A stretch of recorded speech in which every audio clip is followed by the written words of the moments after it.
Greetings and welcome to another, edition of my BBRae blog for Teen Titans Go, or I guess anything Teen Titans wise.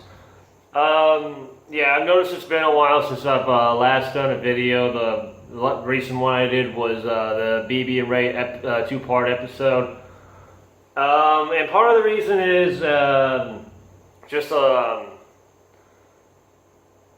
just kind of getting caught up with a lot of things and that, and more than anything, the past 4 episodes have been very light with the BBRae moments. Like, for instance, Permanent Record did have the chemistry scene in Cyborg's teaching class where he kind of butted the two together, and they actually seemed to act like somewhat of a legitimate couple, or at least a group of, or at least two people that at least had feelings for each other.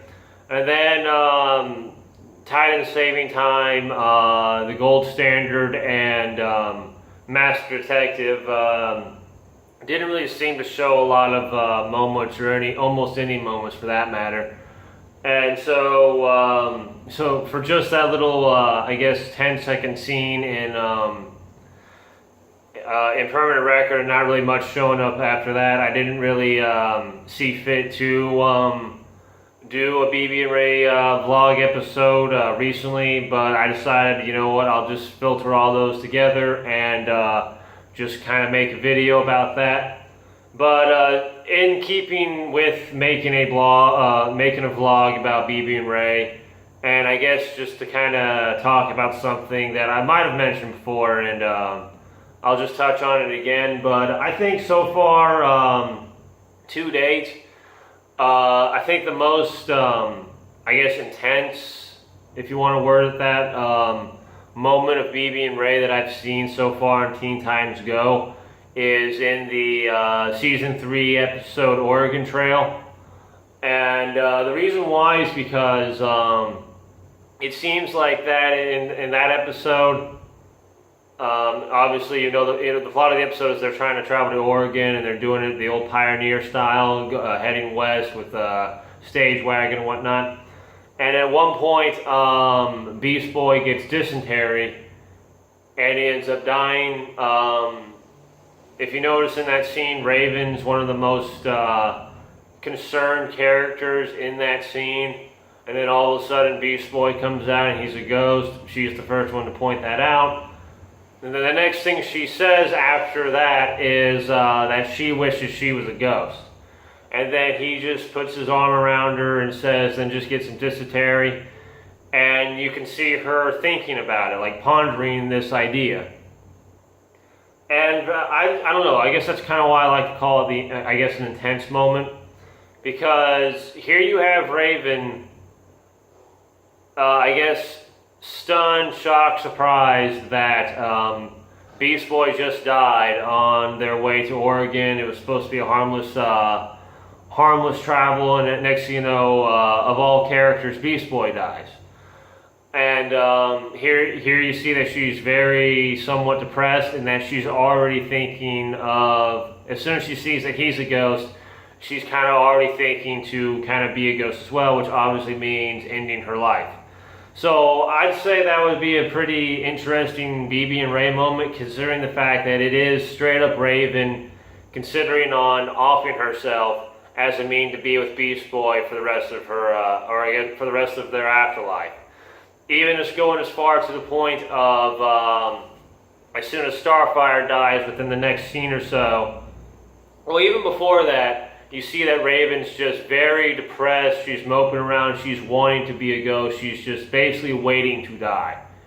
Like, it's not really so much in the point of offing herself that she's trying to find situations where she will die, other than, waiting to get dysentery.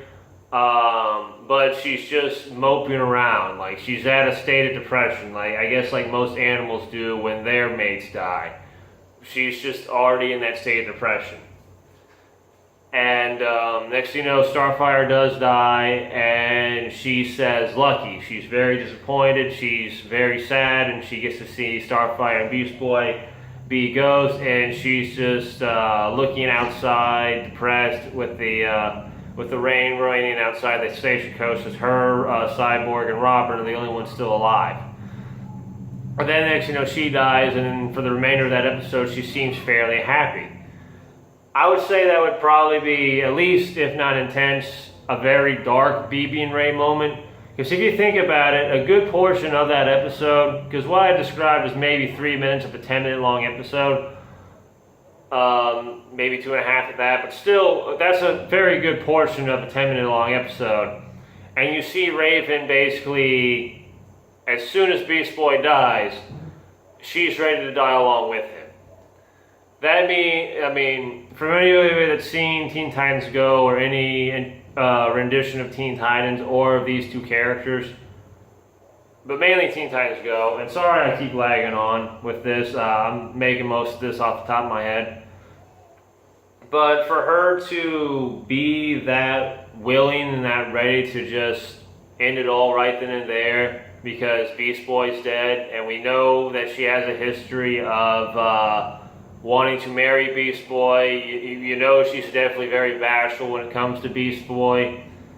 Obviously by this point, and this is before BBRae, of course, you could already tell that she's in love with Beast Boy and there's nobody else for her. And this episode, let alone this whole scene that I just described, pretty much just shows that. It pretty much just shows that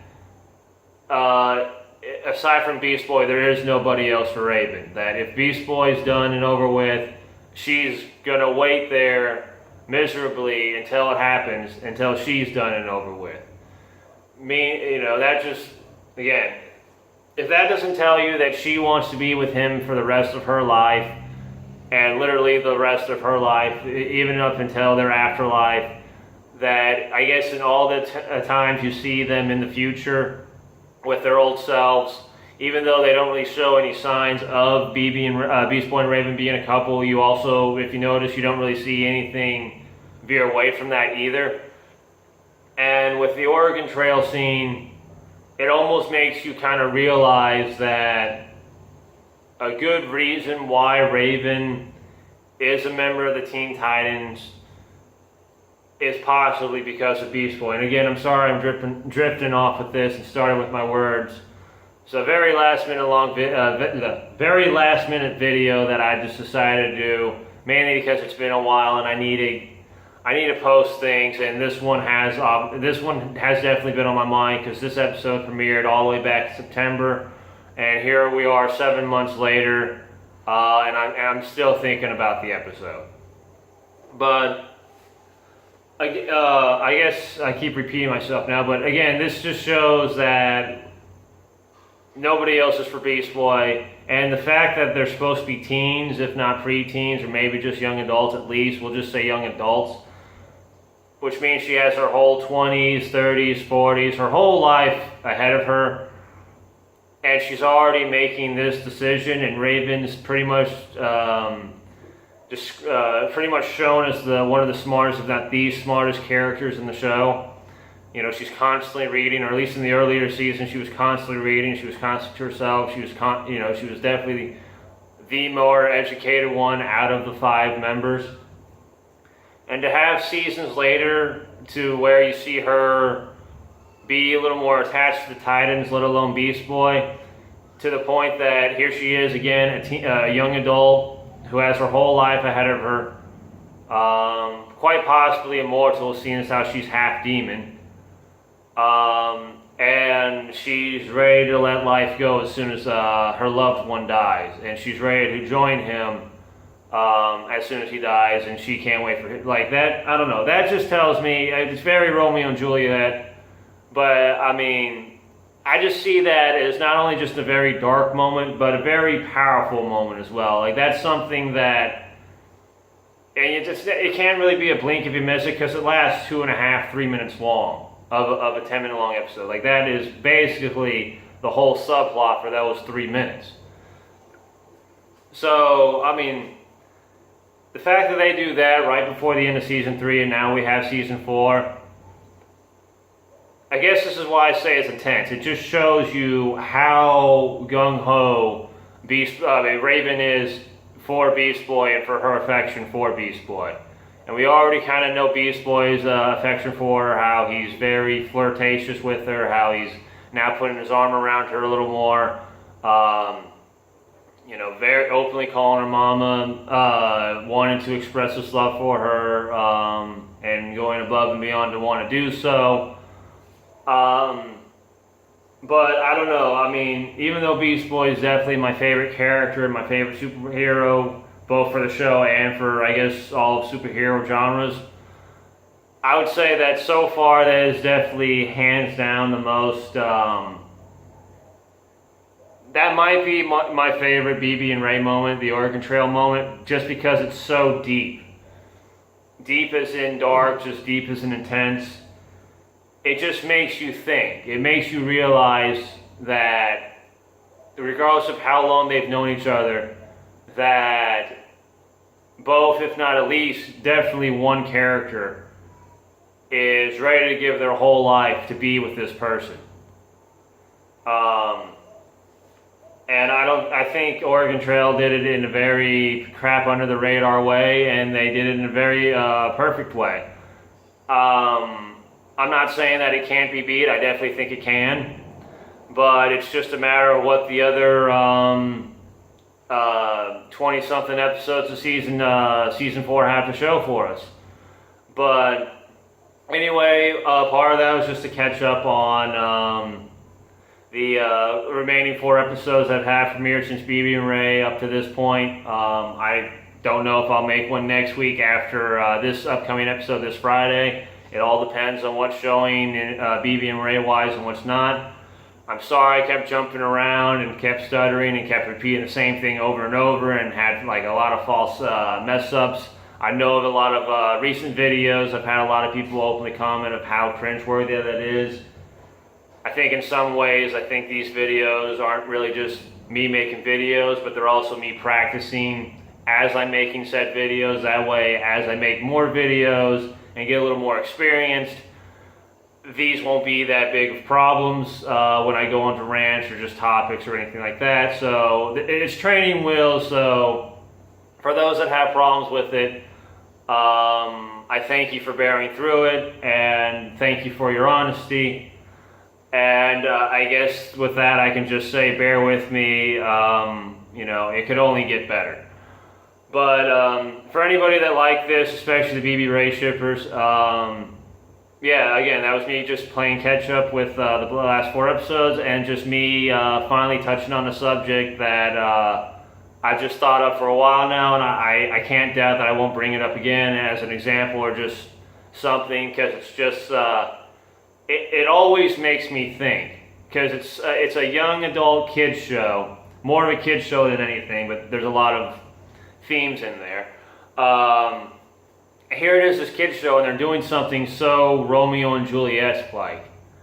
Like I said, it just definitely makes me think. But anyway, with that being said, and me taking almost 14 minutes of everybody's time, with that being said, I can say have a good one. Again, bear with me. Thanks for anybody that did like this video, or just thanks to anybody that watched this video in general.